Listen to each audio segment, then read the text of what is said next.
Isso. Bom dia, graça e paz a todos, amém? Amém. Glória a Deus, para mim é um prazer muito grande, né? Felipe é uma pessoa extraordinária. Não sei se você tem o privilégio de conhecer um pouco mais sobre ele, sobre o seu trabalho. Esse dia nós tivemos uma reunião aqui e foi muito produtiva. Eu quero agradecer, certo? Abençoar a sua família, que Deus continue, a igreja, seu ministério, sua esposa, amém? Estou aqui eu vi aqui 2, 3 com o Tiago, né, que trabalham comigo, aí, aliás, chegaram primeiro que eu no comércio, né, estão comigo aqui. Tem mais alguém do comércio aí? Não, da diretoria do comércio? Isso, não, só participam conosco lá, certo? E eu quero agradecer. Hoje eu sou presidente do comércio, o Conselho de Pastores do Rio. E no dia 13, ok, está aí, ó, dia 13 de abril, certo? Nós estamos com o nosso café lá no Ministério Apacentar, e eu gostaria de convidar você a estar participando conosco. Também, pastor, não consigo participar agora que está muito em cima. O nosso encontro de maio vai ser na igreja que eu pastoreio, lá em Xerém. Então você também vai ter a oportunidade de conhecer um pouco do ministério, dessa transição minha, da itinerância, né? Eu não sei se isso é bom ou ruim, porque 2 ministérios que graças a Deus são bem sucedidos, quando a igreja às vezes me causa algum problema, eu digo para mim: eu não preciso de igreja, tenho um ministério itinerante, vou deixar tudo isso e vou caminhar na itinerância. Quando a itinerância me aborrece, eu digo: não preciso de itinerância, eu tenho uma igreja que me acolhe, certo? Só que a gente acaba descobrindo que não tem rota de fuga nem saída de emergência. Nós somos chamados, e eu tenho, né, estou muito satisfeito. Faz 8 anos, ou fazem 8 anos agora que eu estou pastoreando essa igreja lá em Xerém. Nós estamos aí, ontem me deram aí uma estatísticas de aproximadamente 1.500, 1.600 pessoas como membros, uma igreja próspera. E eu quero reforçar aquilo que o Felipe disse aqui. Há um tempo atrás, eu fui procurado por uma pessoa muito capacitada, que desejava abrir uma igreja, e eu olhei para aquela situação. Ele não tinha condições de fazer, e ele me pediu ajuda, me pediu que eu emprestasse um recurso a ele, e eu então tirei uma parte do recurso que ele precisava da igreja, tirei uma parte do que ele precisava do meu ministério e investi. Hoje a igreja dele está totalmente estabilizada. Um tempo depois, uma pessoa séria veio e me disse: pastor, eu queria pagar o senhor e a igreja. E eu disse: na verdade eu não te emprestei nada, certo? Nós investimos numa agência do reino, e eu vou te falar, daquele momento em diante nós crescemos de uma forma extraordinária, certo? Tanto o meu ministério quanto a igreja que eu pastoreio. Bom, há um tempo atrás eu tenho compartilhado essa palavra que eu vou compartilhar com vocês, com alguns líderes, porque ela mexeu muito com o meu coração. Primeiro porque fala de um dos grandes líderes da Bíblia, um pastor, literalmente um pastor de ovelhas, seu nome Davi. Mas é importante nós observarmos a partir do capítulo 16 de 1 Samuel, certo? A partir do verso 1, nós vamos ter um momento em que Deus está conversando com Samuel nas montanhas de Ramá. O texto diz mais ou menos assim, capítulo 16, verso 1. Então disse o Senhor a Samuel: até quando terás dó de Saul, tendo eu o rejeitado, para que não reine sobre Israel? Enche o teu vaso de azeite e vem, enviar-te-ei à casa de Jessé o belemita, porque dentre os teus filhos me tenho provido de um rei. Então disse Samuel ao Senhor: como irei eu, ouvindo Saul vai me matar? Então disse o Senhor a Samuel: toma uma bezerra dentre as vacas em suas mãos e diz: vim sacrificar. E convidarás Jessé os seus filhos ao sacrifício, te farei o que há de saber, e ungir-me-ás a quem eu te disser. Então fez Samuel o que dissera ao Senhor, veio a Belém. Então os anciãos saíram tremendo e disseram: é de paz a sua vinda? E ele o santificou, certo? E sucedeu mais à frente aí que entrou Eliabe e o viu e disse: certamente está perante o Senhor o seu ungido. Mas disse o Senhor a Samuel: não atente para a sua aparência, nem para a altura da sua estatura, porque eu tenho rejeitado, porque o Senhor não vê como vê o homem vê o que está diante dos olhos, porém o Senhor olha para o coração. Feche os seus olhos. Senhor nosso Deus e Pai, em nome de Jesus, eis aqui a tua palavra, continua falando conosco, usa-me como um canal de bênção, pelo poder do nome de Jesus, amém, glória a Deus, amém? Quando Davi chega para pelejar o gigante, contra o gigante, a resposta de seus irmãos para ele, para sua atitude, define mais ou menos o estilo que Davi levava na sua vida e na sua mente. Quando ele está diante do gigante e que ele começa a esboçar o desejo de enfrentar o gigante, de vencer um opressor tão forte, seus irmãos ou um de seus irmãos e diz: o que você veio fazer aqui, seu pretensioso, presunçoso?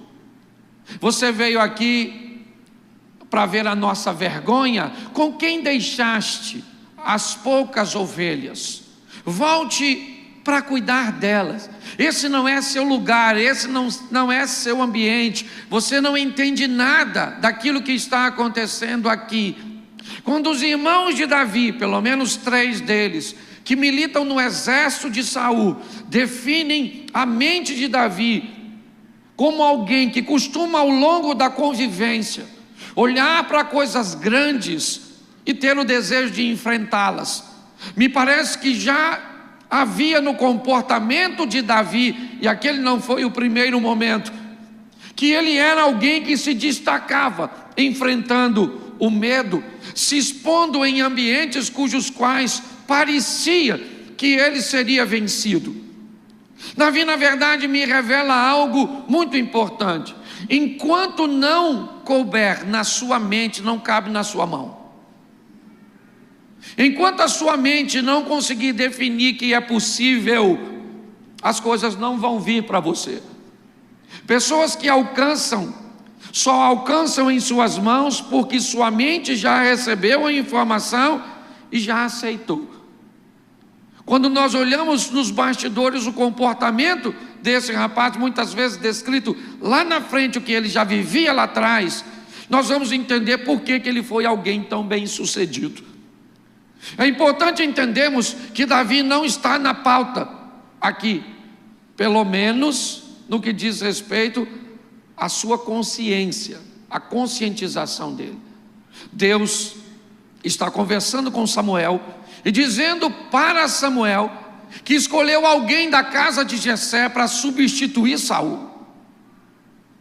Deus escolhe Davi, não o avisa, não o dá satisfação, não entra nos pormenores, fala para os outros o que vai fazer com ele, e com ele mesmo não falou nada. Talvez você se identifique muito com isso. Talvez você seja ordenado por alguém que viu em você coisas que você sequer via quando estava executando uma tarefa aparentemente tão simples. Davi está vivendo seu mundo, apacentar as ovelhas, o filho mais novo de Jessé. E nesse momento Deus já está traçando coisas para ele, estabelecendo coisas que ele irá viver. Por que não seus irmãos? Por que José e não seus irmãos? Por que Abraão e não... Preste atenção. Quando nós começamos a olhar essas pessoas que vivem coisas extraordinárias, você pode notar que elas são afastadas de ambientes físicos ou emocionais para vencerem. Abraão, eu vou fazer de você uma grande nação, mas não dá para você ficar vivendo com esses cabeças de bagre. Sai da sua terra e da sua parentela. José, eu vou fazer de você um grande governador. Por isso que ele sonha com sol e lua. Por que ele sonhou com sol e lua? Porque Gênesis 1, Deus cria o sol para governar o dia, a lua para governar a noite. Deus já está conversando sobre governo. Deus já está apontando para o futuro. Quando Deus vai traçar o que ele tem para Davi, o que ele está observando? Para seu coração, para sua mente. A mentalidade dele era diferente. Ele vivia no meio de seus irmãos, mas sua mente o diferenciava de seus irmãos.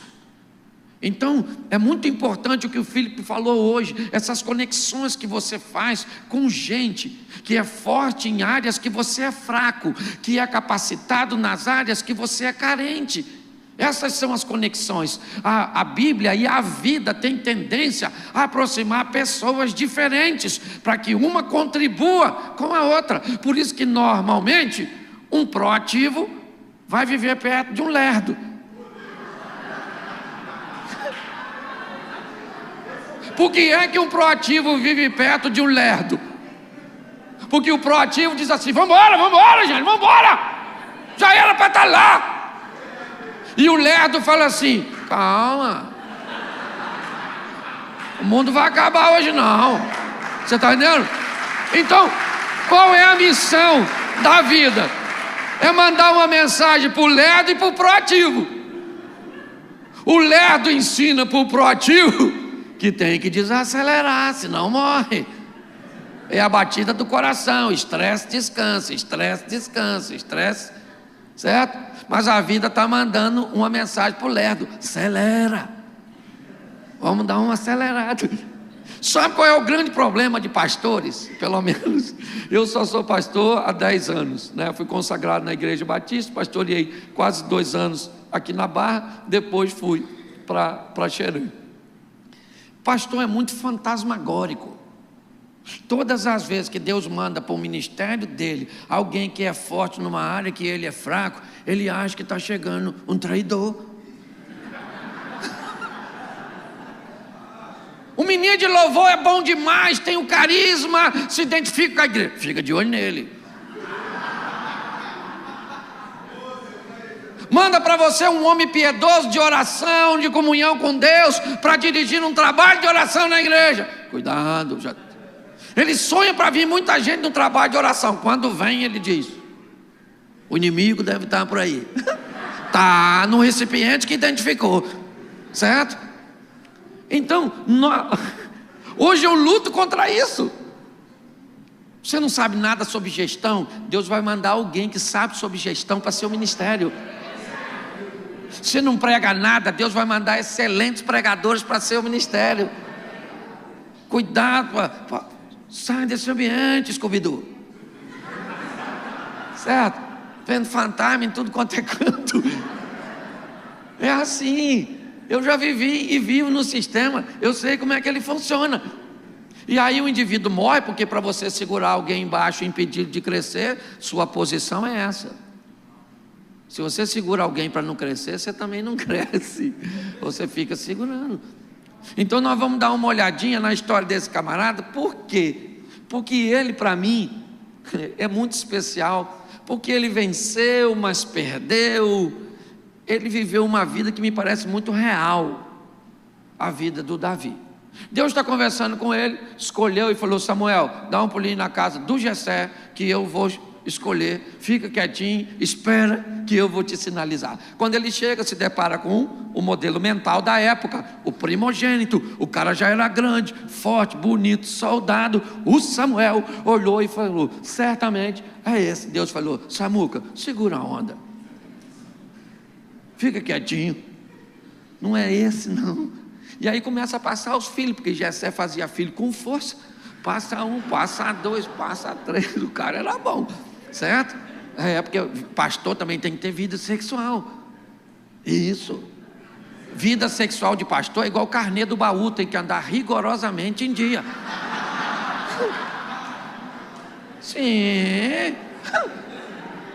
Oxi. Certo? Não pode falar, pastor não pode falar de sexo. Esse dia eu estava num evento falando sobre sexualidade. Me levanta um senhor de quase 80 anos e diz: menino, você fala demais sobre isso. Eu olhei para ele e falei: o senhor tem quantos filhos? Ele falou: 12.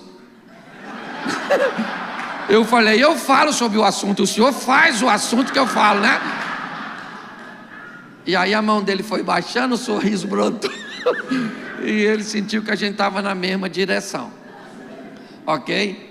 Então preste atenção. Quando nós vamos ver esse camarada, a partir do momento que ele é visto e vai ser comissionado por Deus, inevitavelmente o mal começa a persegui-lo. Davi começa a viver algumas pressões muito grandes, muito fortes. Me parece que um ambiente é montado para destruí-lo, para matá-lo, para vencê-lo. Onde? No campo onde ele milita. Davi vai ter um encontro com as duas das maiores feras, certo? Do reino animal, leão e urso. Qual é o propósito desses encontros? Colocar a vida de Davi em risco. Por quê? Porque tanto leão e urso não querem Davi. Não. Eles querem aquilo que Davi defende. Eles não querem matar Davi. Eles pegam a ovelha que ele apacenta. Aquilo que não é dele, é do pai dele, mas ele foi comissionado para cuidar.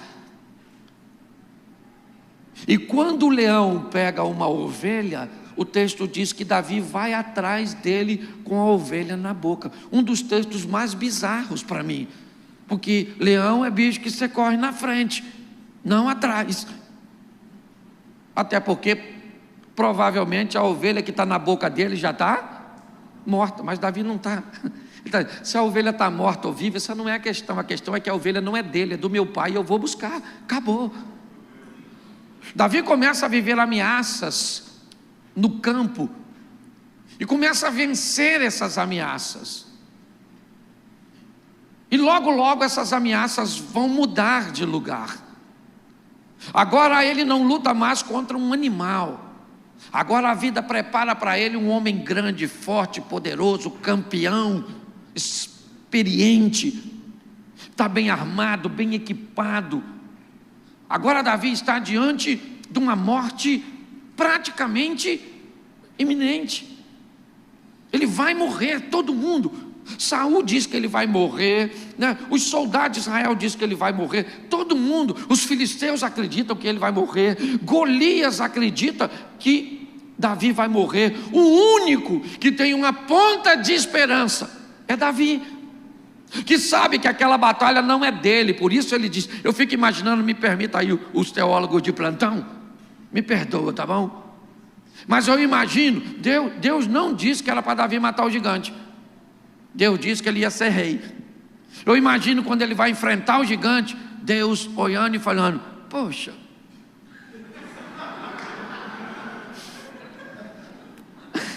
ele ia ser rei, se mete nessa encrenca, agora vai morrer.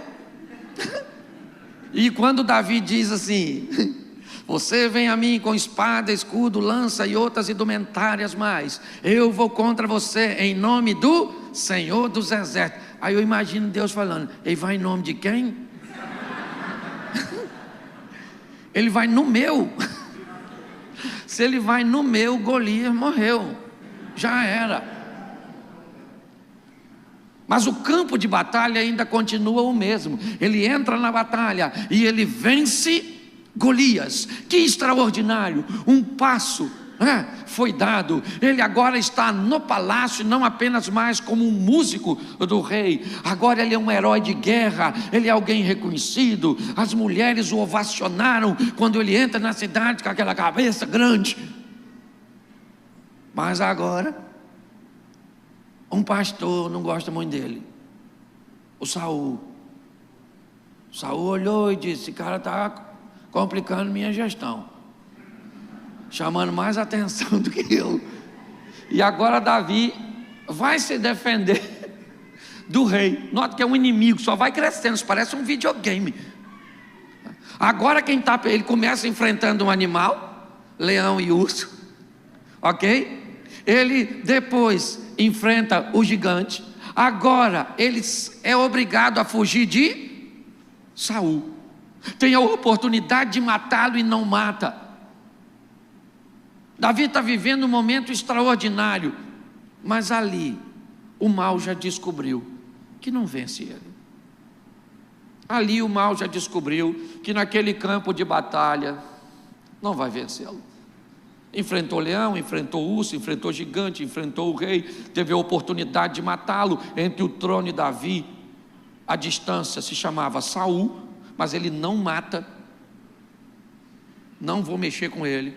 O Deus que me colocou aqui vai me levar onde ele tem que me levar, eu só preciso obedecer.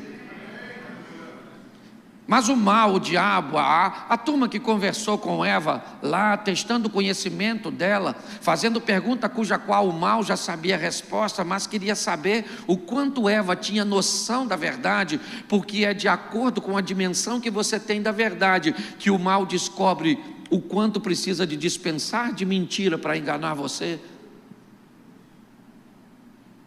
Que agora o campo de batalha vai mudar, e Davi não é capaz de enxergar. A sutileza, ela é tão grande, que Davi não nota quando as coisas mudam, quando as coisas começam a tomar uma nova dimensão. Vai lá para o segundo livro do profeta Samuel, dá um pulinho lá. Segundo livro do profeta Samuel, capítulo de número 11. A guerra mudou, o campo de batalha mudou. O mal estudou Davi um bom tempo, decidindo como iria derrotá-lo, e descobriu que não ia ser inveja, não ia ser medo, não ia ser gigante, não ia ser nada disso. Então no capítulo 11 diz assim, o texto estava aqui? Não, pode deixar, é porque a minha tradução é um pouco diferente. No tempo em que os reis saíam à guerra, Davi mandou Joabe, os seus oficiais do exército, atacar os inimigos, e eles venceram os amonitas, cercaram a cidade de Rabá, mas Davi ficou em Jerusalém. Eu não sei por que motivo Davi fica em Jerusalém. O texto diz que era o tempo em que os reis saem à guerra, mas Davi optou por não ir. Se era para um rei estar no campo de batalha, se é para um rei estar lutando, pelejando, não fazia sentido. Me parece é a primeira vez que nós vemos Davi no palácio, num ambiente de guerra.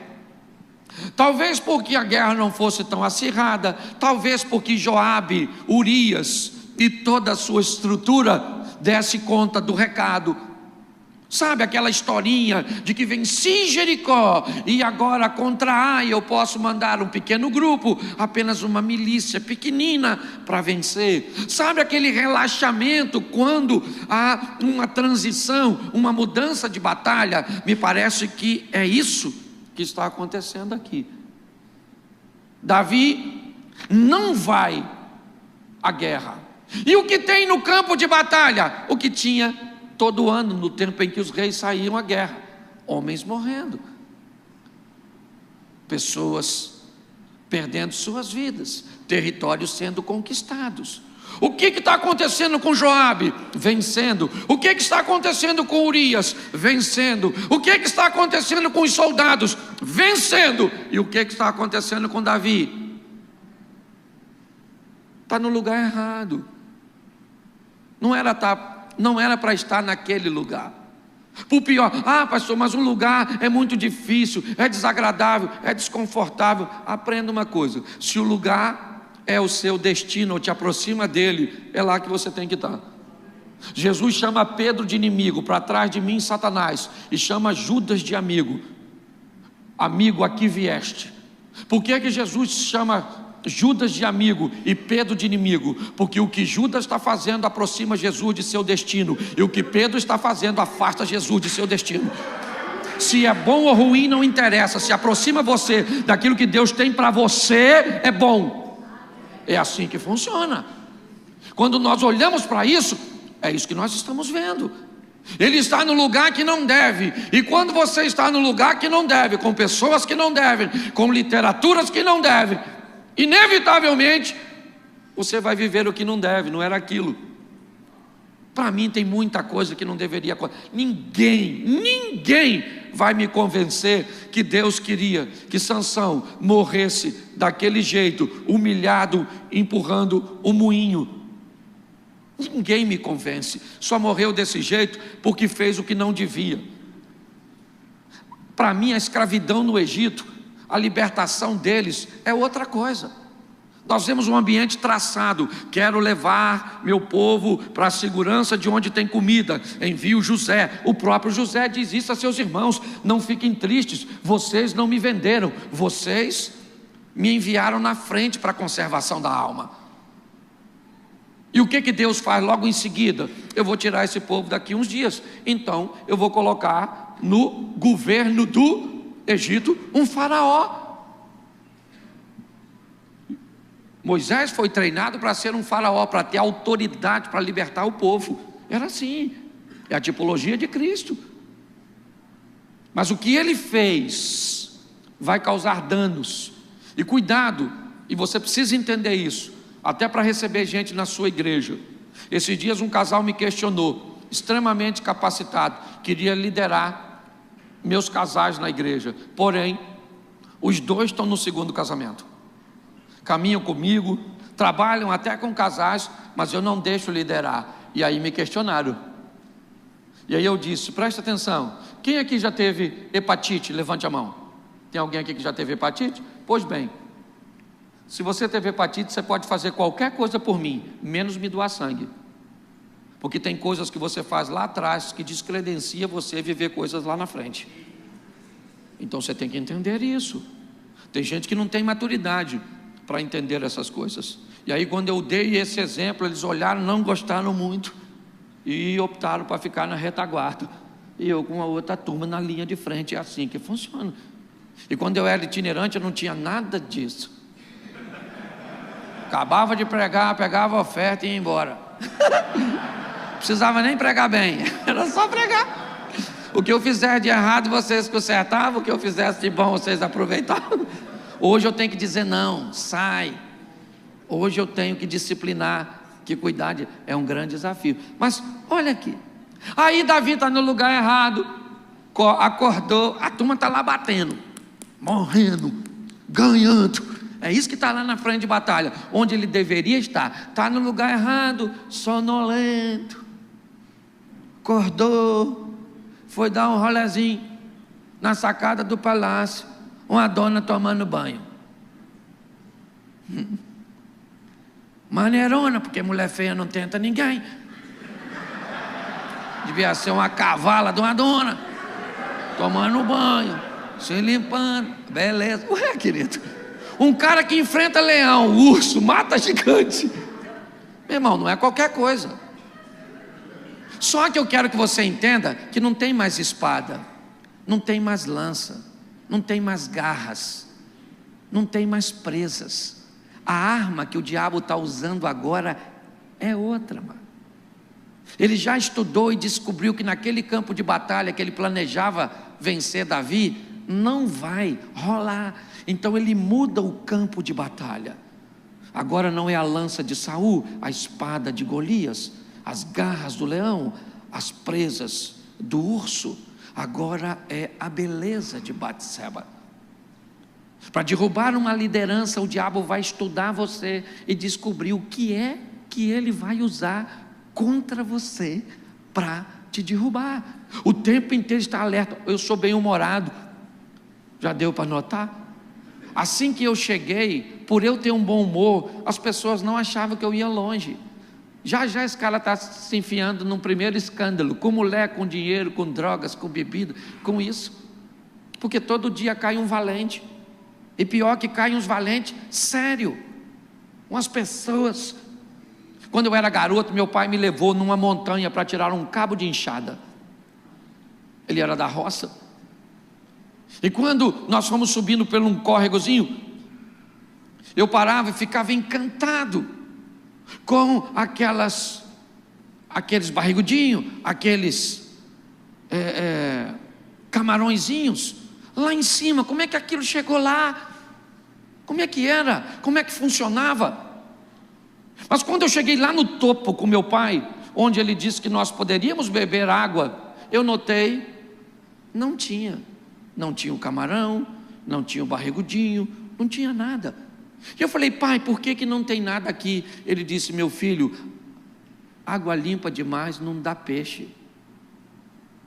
Ninguém que se diz puro demais. Nós temos que ter muito cuidado com isso. Nós somos frágeis. E o diabo vai estudar você para descobrir uma maneira de te derrubar. Agora Batseba está nua e Davi pede um dos seus. Eu acho interessante, porque Natan não está lá, Samuel não está lá, porque eu duvido que ele ia falar para Samuel: aí Samuel, chega aí. Pô, cara, vi uma mulher tomando banho lá, gostosona, vai lá saber quem é. Natan, chega aí, estou afinzão de pegar a mulher do Urias. Falaria não? Sim ou não? Então quando você tiver tentação, traz para perto de você gente que tem moral para dizer para você o que ninguém tem. Você está entendendo? É assim que funciona. Você tem que ter gente que diz para você o que ninguém tem coragem de dizer. Às vezes eu prego na igreja, saio do púlpito, as pessoas: pastor, que mensagem extraordinária. Aí eu entro no carro e vou embora com Natan, minha esposa. Aí ela olha para mim e fala: aqui lá, onde eu fiz? Hoje foi ruim demais, hein? Vê se ora mais na próxima. Você tem que ter gente que tem que falar para você: essa roupa não está legal, essa postura não está legal, esse vocabulário não está legal, essa atitude sua não está legal. Mas nesse momento ele não tem ninguém aqui para falar isso. Ou melhor, não chama. Chama lá um cupicha dele. Ele fala: aí, mano, dá um pulinho lá e vê quem é aquela dona que está tomando banho. Aí o cara foi lá, voltou e falou: maneira mesmo, hein? Ela é Batseba, a mulher do Urias, que está lá na frente de batalha,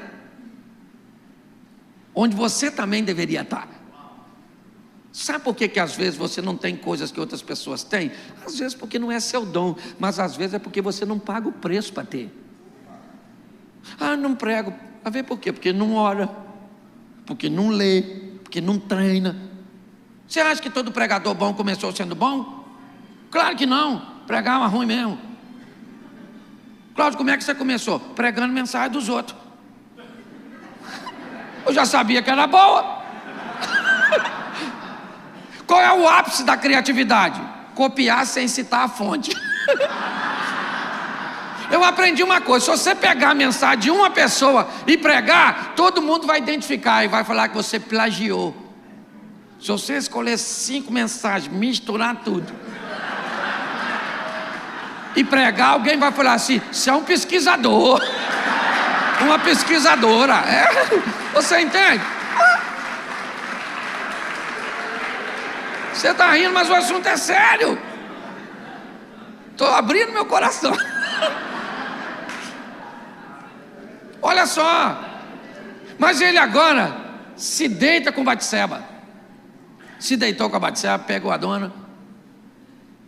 Aí tá bom. Foi embora. Batseba foi para casa. Não sei se foi uma, 2 vezes. Também não gosto de fazer fofoca. Certo? Sei que pegou, pronto.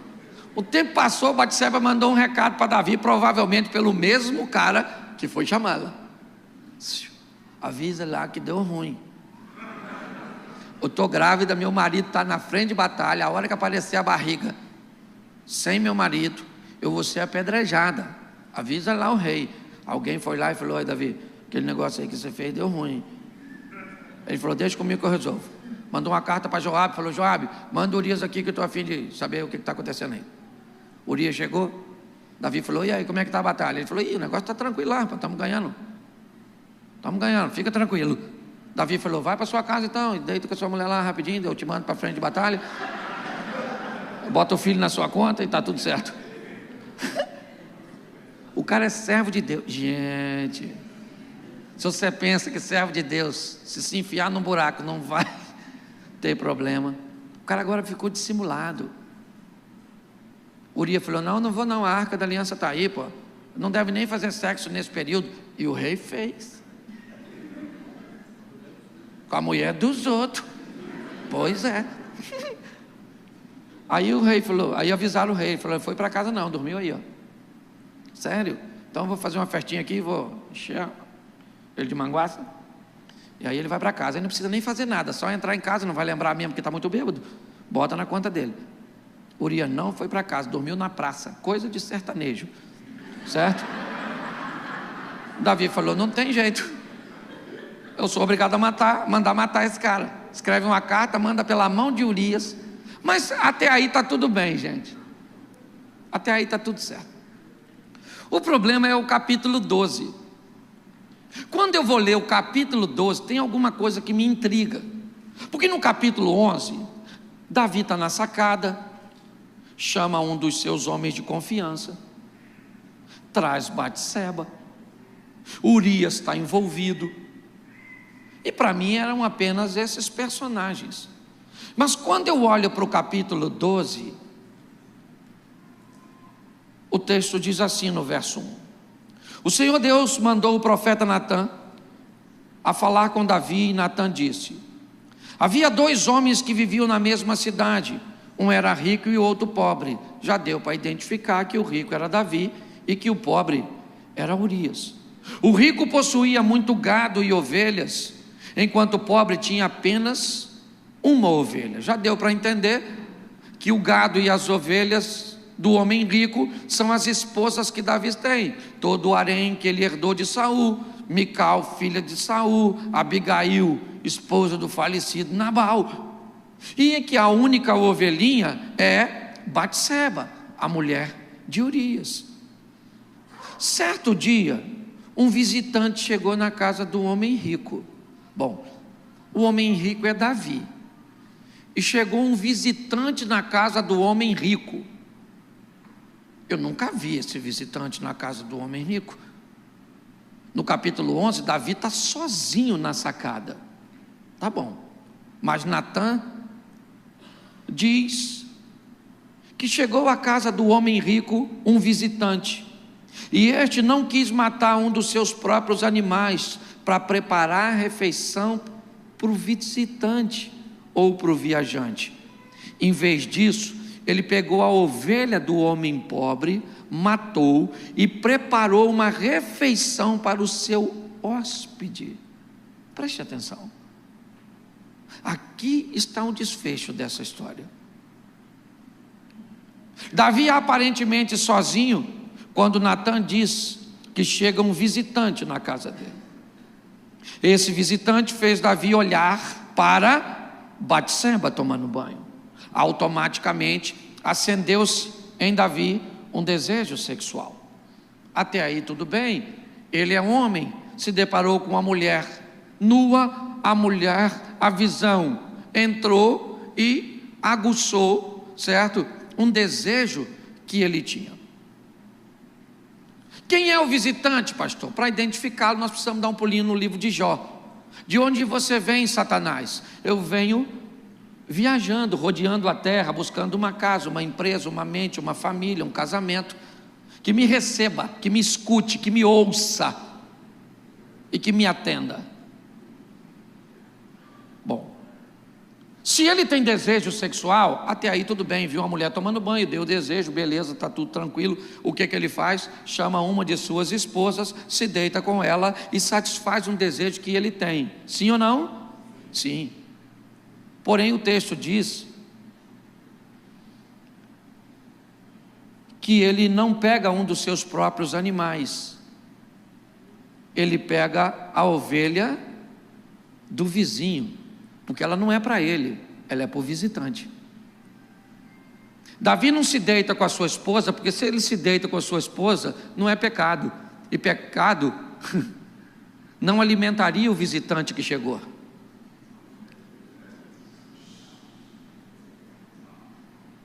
Se ele faz sexo com sua esposa, prazeroso, limpo, satisfatório, santo, com presença de anjo, fortalecendo, o que isso seria? Comida para Deus, santidade, obediência, amor, respeito, certo? Fidelidade. Mas como não é para alimentar a Deus nem a Davi, é para alimentar o diabo, Satanás, o pecado, então não serve a sua esposa, tem que ser a esposa do outro. Não serve o dinheiro que é lícito, tem que ser o dinheiro ilícito. Não serve a verdade, tem que ser a mentira. Preste atenção onde ele está enfiado. Nesse momento onde Natan está registrando, relatando a presença de alguém que não é visto pelos olhos físicos, humanos. O que ele está narrando é a presença do mundo espiritual, que descobriu que não ganha Davi com garras de urso, com presas de leão, com espada de gigante, com lança de reis, mas que se mudar no ambiente de batalha, pode ter êxito, pode ter sucesso, contra o pastor, contra o servo de Deus, contra um líder, contra a moral, contra denegrir a moral daquele que está, ou do nome daquele que está sobre ele. Quando Davi escuta isso, ele fica indignado. E ele diz: isso não pode ser um absurdo, é um assinte, isso é um problema. E aí Natan diz: mas espera aí, esse cara é você.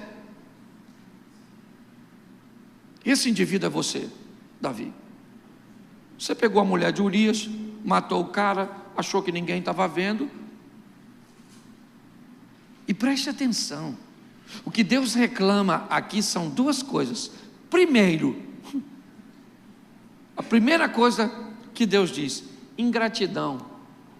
O que me machuca, Davi, é eu ter tirado você de trás das ovelhas, dei a você notoriedade, dei a você todas as mulheres o harém, e se isso ainda fosse pouco, falasse comigo que eu te dava mais.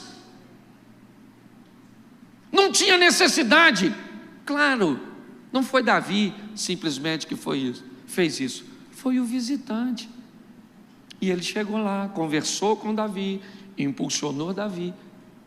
Onde o visitante está agora, pastor? Ele foi embora e deixou Davi pagando a conta. Para onde foi o visitante? Procurando o Cláudio, o Filipe, procurando você, a sua casa, seu ministério, a sua família, o seu casamento, a sua moral, a sua honra, desonrar o nome de Deus que está sobre você, porque foi isso que Deus vai falar com Davi agora. Porque esse é o grande problema. É o que as pessoas fazem, o que acontece e como a imagem de Deus fica. Porque foi isso que Deus disse para Davi: olha, deixa eu falar uma coisa para você, seu pecado está perdoado. Está perdoado, mas ninguém vai falar mal de mim por seu respeito, por sua culpa. Ninguém. Se você não é capaz de resguardar o seu nome e o meu, eu sou. Isso não vai ficar assim não. Eu perdoo, você não morre, mas o filho morre, a espada não se aparta, a vergonha vai ser conhecida. É assim que funciona. Quando olhamos para isso, o que nós perguntaríamos seria o seguinte: cadê o viajante? Ele continua sua missão. Muitas vezes eu confesso a você, já vi ele na minha casa. Quando a conversa é entre mim e minha esposa acaba virando uma discussão, e aí eu paro para pensar, porque prego para os outros, tem que pregar para mim, e digo: o que é isso? Falo: é o visitante, o viajante, ele está aqui. Lógico, eu não falo isso assim, senão a briga com a mulher. Está onde? Em mim? Aí o negócio fica feio. Mas às vezes eu fico e descubro que ele continua visitando pastores. Onde?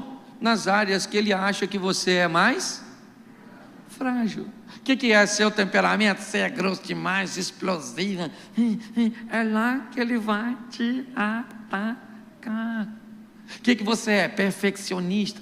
Eu falo o tempo inteiro para casal, gente. A vida, ela une pessoas, né? Eu já expliquei aqui, você quer ver? Você que é casado, presta atenção. Por que é que um dominador se casa com um paciente? Já notou? Uma mulher dominadora casada com um homem paciente. Os dois vão jantar, a comida está ruim. Aí o paciente fala assim: nossa, a comida está boa não, hein? Vou comer não. Aliás, perdi até a fome. Vou só tomar um suquinho, vou comer a sobremesa que eu já... Aí o dominante diz assim: deixa o garçom vir aqui, você vai ver só. Mandar levar essa droga dessa comida toda.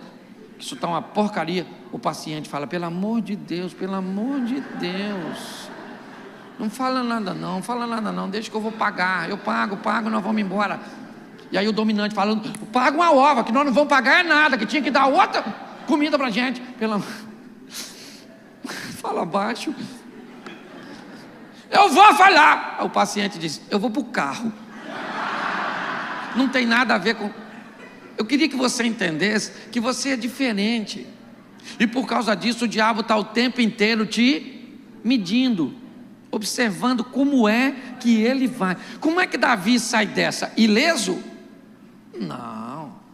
Salmo 51, apaga as minhas transgressões, purifica. É muito maneirinho o salmo, mas eu não gostaria de ter escrito. Você está entendendo? É importante nós entendermos como os líderes, somos exemplo. Está todo mundo de olho na gente. Tem uma turma pisando na lama, espirrando na gente o tempo inteiro. O tempo inteiro. Eu tenho que lidar com gente desconfiando de mim, achando que eu uso dinheiro da igreja, achando que eu estou de olho nisso, achando que eu estou de olho. Por quê? E eles têm razão, porque está assim de gente fazendo. Então nós precisamos sobreviver a tudo isso. Identificar qual é a área que você é fraco, porque é lá que o tal do Satanás vai atacar você. E eu não sei qual é a área, você que tem que olhar.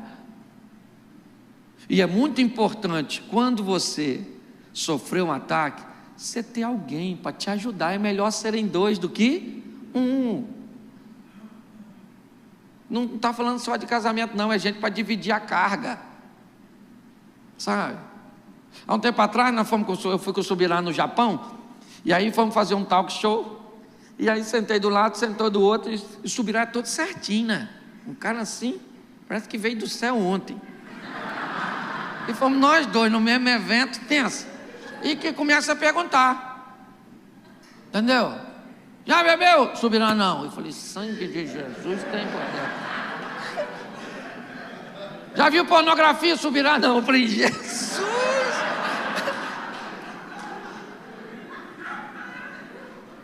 Eu falei: Senhor, isso aqui é para me envergonhar, não é possível. Isso é uma humilhação. Deixa eu te falar, nós somos diferentes. E é isso que é legal. Hoje eu tenho um pastor em Brasília. É lógico que eu pego uma pessoa, tive que definir alguém bem, avaliar, porque todo mundo pode desabafar com a gente. Pastor, meu filho está esquisito, assim, está achando que não é quem é. Nossa, o senhor ora por mim? Oro. Mas quando é o seu filho que está assim, você fala com quem? Pastor, estou com problema no meu casamento. Pastor, nossa, estou quase largando que a mulher, brigamos ontem, ela falou, arrumou até a mala. Isso, calma meu filho, calma que eu vou lá. Mas quando é o seu casamento, quem é que vai na sua casa? Ah, pastor, estou todo endividado. Mas quando é você que está endividado? Ah, pastor, estou tão triste, desanimado, não estou querendo ir à igreja. E quando é você que está triste, desanimado e não quer ir à igreja? Nós somos solitários demais. Então eu peguei um pastor em Brasília, sabe? Olhei o perfil dele, um cara introvertido, mais pacato. Falei com ele: irmão, vamos fazer o seguinte, quando o negócio der ruim aqui, eu ligo para você. Quando der ruim para você liga para mim. E a gente abre o coração, abre mesmo, abre, sabe? E ele falou: beleza. Às vezes não tem nem conselho, filho. Porque eu aprendi, às vezes eu estou no gabinete, vem aquelas pessoas que querem desabafar comigo, querem falar: pastor, estou com problema assim, estou enfrentando isso, enfrentando aquilo, enfrentando aquilo outro, porque está acontecendo isso, e eu fico lá: Deus do céu, sangue de Jesus tem poder, vamos embora, meu Deus, vamos embora. Não, peraí que eu vou falar. Não, pastor, peraí que senão eu vou esquecer, deixa eu falar. Aí eu falo, fala. Aí quando ela termina, eu já desisti de falar. Mas aí a pessoa olha para mim e fala assim: pastor, nossa, estou tão bem. O senhor é uma pessoa tão sábia. Deve ser porque eu fiquei calado. Tolo é considerado sábio quando fica quieto. Porque às vezes só desaba Mas nós não temos quase, e pior, casamento de Caná da Galileia, o vinho está acabando, a alegria está acabando, mas está acabando nos bastidores, não na sala de visita. O vinho simboliza alegria, lembra? Por que Jesus não botou vinho no recipiente de vinho e botou vinho no recipiente de água? Porque se o vinho representava alegria, o que ele está dizendo é que o que traz alegria não é o álcool da vide, é a vida da água. Se você pular 2 capítulos, vai de João 2 para 4, ele diz para a mulher: aquele que beber de mim, que sou a água, nunca mais terá sede. Não é vinho da vide, é vinho da água. É Cristo que traz felicidade, que é o que a mulher estava procurando, mas isso é outra mensagem. Já dei um spoiler para você pregar. Você consegue entender? Esse dia eu fui falar, e termina aqui, 130 prefeitos, Tocantins. E comecei a falar da importância da família, da igreja, do sistema de ensino, do sistema de segurança e do sistema de saúde, que para mim são as 5 instituições que tornariam o mundo num paraíso. Família, ensino, igreja. Se alguém falhar nesses 3, aí a polícia vem e recolhe ele. Por isso que é sistema de segurança. E saúde, porque a gente fica doente. Mas eu falei, para isso tudo funcionar, precisa do sistema político. E aí eu disse, para cada pastor tem um demônio, para cada político tem uns 20. Por isso que eles são meio perturbados assim. Então deixa eu falar uma coisa para você. Aprenda uma coisa, é desafiador, sim, mas você tem que entender eventos como esse, certo? Hoje eu tenho um lugar lá em Xerém, se quiser, precisar, depois posso colocar, pega com o Tiago aí, o meu contato, pode pegar. Eu tenho lá a casa do pastor Cansado, lá no sítio, que você pode ir para lá, para ficar lá, se estiver meio doido assim, tem um lugar lá bom, para você ficar com a sua esposa, tem uma suíte, certo? Você fica lá, pastor, paga quanto? Paga nada não, você entra na quinta, sai, tem um fusquinha para você andar, tem lugar para você tomar banho, tem uma trilha para você andar, tem comida para você comer, tem comida, não precisa, não, está tudo pago, certo? Ah, pastor, eu queria só desabafar, vai lá. Ah, se eu não tiver tempo, vai ter alguém da minha equipe lá para você abrir o coração, confessionário, não quero nem te ver, para orar por você, expulsar os demônios, isso aí. Certo? Isso, porque se você andar sozinho, você não vai muito longe não. Participe de eventos como esse. No final, vai embora não, vou embora. Nossa, solitário, vai eremita, abominável homem das neves, certo? Vai lá, conversa, quem é você, o que você está fazendo aqui, como é que está a sua vida, certo? Também não fala logo tudo não.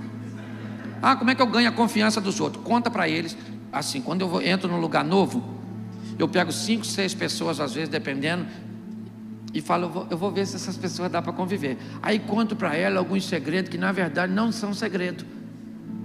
E fico vendo se vaza. Vazou a informação, dá para confiar não, dá para confiar não. Se não guarda dinheiro, vai guardar segredo? É ou não é verdade? E aí nós vamos selecionando. Hoje eu posso falar para você, eu tenho uma turma boa, que ora por mim. Por isso que eu estou de pé, gente. Por isso, a misericórdia de Deus, a misericórdia do Senhor é a causa de não sermos consumidos. Então quero orar pelo seu casamento. Tem alguém aqui que é pastor e é solteiro? Levanta a mão. Todo mundo já pulou nesse buraco? Meu sentimento, viu? Meu sentimento, Deus te fortaleça. Fica de pé. Quero orar. Quero fazer uma pergunta aqui. Eu queria que você fosse franco, né? Às vezes a gente fala com os outros, mas quando chega na nossa vez é complicado. Pastor, eu estou sozinho no meu ambiente. Sozinho. Eu não tenho com quem conversar, às vezes eu não tenho com quem orar. É extremamente desafiador.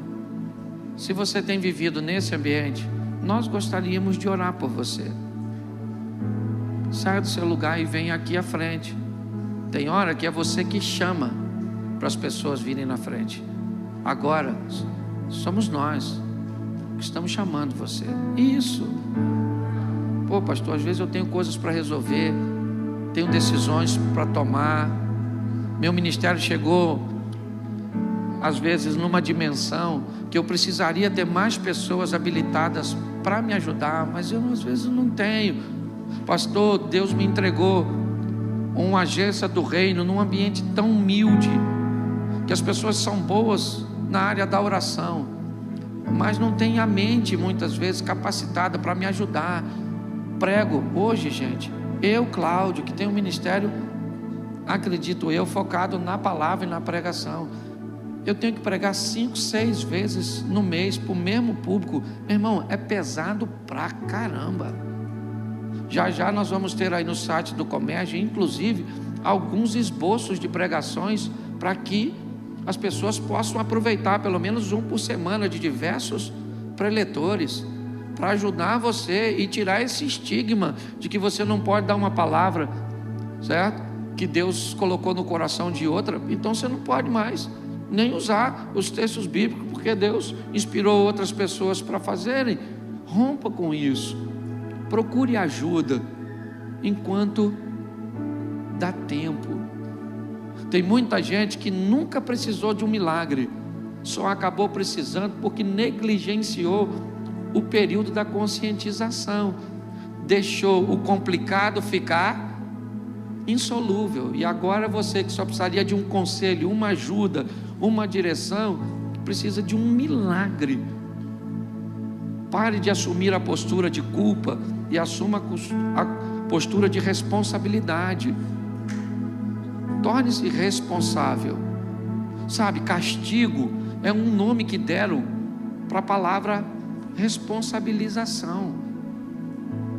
Não há castigo, há responsabilização. Quando um culpado quebra o copo, o que ele diz? Quem botou esse copo aqui? Eu já avisei que não era para esse copo ficar aqui, o copo acabou quebrando. Não, o copo não quebrou, você quebrou o copo. Mas se você for culpado, você procura responsabilizar outras pessoas. Se você for responsável e quebrou o copo, você diz: ô gente, ninguém vem aqui por enquanto não, porque eu quebrei o copo. Eu vou varrer os cacos, jogar fora, e só depois vocês podem vir, porque eu não sou culpado, eu sou responsável. Vamos orar pelos nossos irmãos. Eu queria fazer um pedido de vocês. A gente faz isso na igreja, e na hora de fazer, se você está aí sentado, chega aqui na frente e coloque a mão em alguém aí. Se você está aí, ó, se aproxime de alguém aqui, só coloca a mão, não precisa fazer nada não, só para simbolizar que essa pessoa não está sozinha, porque às vezes é o que ela se sente, a maneira que ela se sente. Isso, vem para cá, ainda tem bastante gente aqui, ó. Se você puder vir aqui, ó, e só encostar a mão, só, isso, vem para cá, ó, isso, coloca aqui, ó, a mão no irmão, isso, ó, eu tenho aqui sozinho, aqui à frente, chega para cá, isso, tem aqui, ó, eu preciso aqui, ó, isso aqui, isso, tá todo mundo aqui? Tá, vamos orar? Senhor nosso Deus e Pai, eu quero te agradecer pela vida desses guerreiros, dessas guerreiras. Quando o Senhor decidiu que nós faríamos o que estamos fazendo, o Senhor mostrou isso para outras pessoas primeiro, falou ao coração de outras pessoas que viram um potencial que muitas vezes nós não conseguíamos enxergar. Foi o Senhor que nos comissionou, em nome de Jesus, ó Deus. E é para uma guerra onde os campos de batalha são os mais variados possíveis, mas o Senhor nos deu a garantia de que estaria conosco todos os dias. Mas nós não tivemos, Senhor. Mas no tocar do irmão, ó Deus, na comunhão, nós podemos sentir a Tua presença. E queremos Te entregar agora, ó Deus, a cada família, a cada ministério, a cada casamento, em Tuas mãos. Sustenta as Tuas filhas e os Teus filhos. Ó Pai, providencia recursos materiais, ó Deus, nesse ambiente de pandemia, onde as arrecadações ficaram comprometidas, onde a evasão se tornou grande. Ó Pai, em nome de Jesus, envia recursos materiais para essas agências, ó Deus, para que teus filhos tenham como manter o sistema operacional e se manter diante de tudo isso. Toma também as emoções, Senhor. Pessoas vão embora e é comum pastores se sentirem culpados, frustrados, quando olham outros ministérios crescendo e muitas vezes o nosso parece que não cresce, que não aparece. Sustenta as emoções, dá paz, felicidade. Podemos até ter momentos de tristeza, mas não somos infelizes. Nós somos felizes porque o Senhor está conosco. Envia recursos emocionais, ó Deus. Envia também recursos espirituais, ó Deus. Aguça dons, dá revelações, ó Deus, nos céus. Enche os teus filhos, o teu Espírito Santo, ó Pai. Que eles leiam a tua palavra, enxerguem o que nunca enxergaram. Destrava os seus filhos, ó Pai, em nome de Jesus. Este será o melhor ano do ministério deles. Eles viverão o incrível, o extraordinário, o sensacional, e descobrirão que não estão sozinhos. Te damos graças, ó Deus, por tudo, pelo poder do nome de Jesus. Você pode aplaudir o Senhor e dizer amém. Isso, pode voltar para o seu lugar.